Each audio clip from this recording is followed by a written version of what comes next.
എന്താണ് ഈ വിഷയത്തിൽ ഫെഫ്കയുടെ ഒരു നിലപാട് എന്താണ്?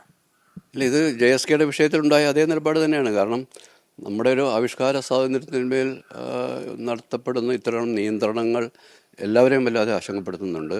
ഇതിപ്പോൾ ഒരു 3-4 മാസങ്ങൾക്ക് മുമ്പ് JSKക്ക് സംഭവിച്ചെങ്കിൽ അത് വീണ്ടും ആവർത്തിക്കപ്പെടുകയാണ്. അതും മലയാളത്തിൽ തന്നെ സംഭവിക്കപ്പെടുന്നു, അല്ലെങ്കിൽ മലയാള സിനിമയ്ക്ക് നേരെ മാത്രം ഇത്തരം നിയന്ത്രണങ്ങൾ വരുന്നു എന്നുള്ളതും ആശങ്കപ്പെടുന്ന കാര്യമാണ്. ഇത് regional censor board US certificate നൽകി 2-3 കട്ടുകളോ മ്യൂട്ടോ ഒക്കെ ഉൾപ്പെടെ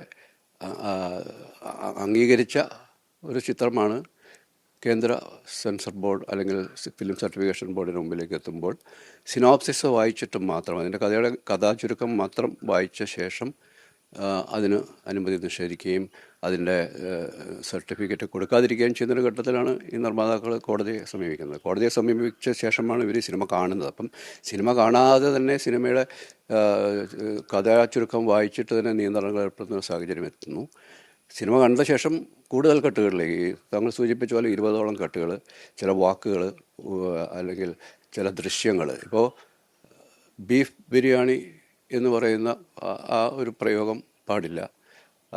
സംഘം കാത്തിരിക്കുന്നു എന്ന് പറയുന്ന വാക്ക്, പിന്നെ ഹോളി ഫെയ്ത്തോ ഹോളി ഫാമിലിയോ എന്ന് പറയുന്ന ഒരു ബസ്സിൻ്റെ ബോർഡ്, താമരശ്ശേരി ബിഷപ്പ് ഹൗസ് എന്ന ബോർഡ്, ഇതൊക്കെയും ഇത്തരത്തിൽ അങ്ങനെ 10-20ഓളം വാക്കുകൾ, ദൃശ്യങ്ങൾ, ഇതെല്ലാം മാറ്റണം എന്നുള്ളതാണ് അവരാവശ്യപ്പെടുന്നത്. ഇപ്പം ബിഷപ്പിൻ്റെ ഒരു കഥാപാത്രത്തെ പ്രതികരിക്കുമ്പോൾ ആ ബിഷപ്പിൻ്റെ അനുമതി വാങ്ങിയോ എന്ന് ചോദിക്കേണ്ട ഒരു സാഹചര്യം വരികയാണ്.